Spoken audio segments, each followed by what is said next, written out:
of chairman versus the CEO of the company? Should they be the same? Should they be separate?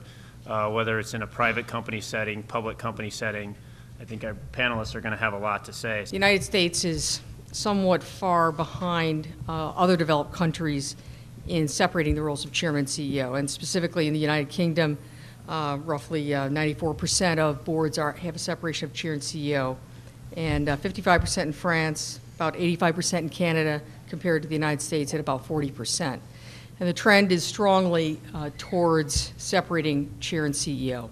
It's really about what value that chairman can bring, different perspective, in order to help the company think through some larger issues, allow the CEO to continue to manage the business day to day.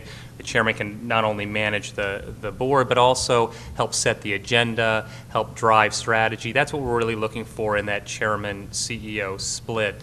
Ultimately, that splitting of the role, especially in the public company context, I think is very important. Since conflict is the basis for the separation or the desired separation of the chairman and the CEO, when you don't have separation, how does that impact the lawyer's role, who has an obligation to the shareholder, to the board, and perhaps a dotted or a direct reporting relationship to the CEO?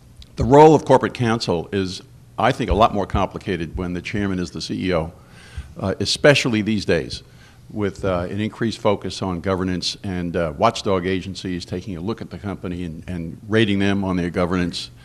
When tricky things start happening that involve an interaction, a greater interaction between the board and the management team, counsel's got to be right in the middle of all that. It's got to have independent access, of course, normally to a chairman.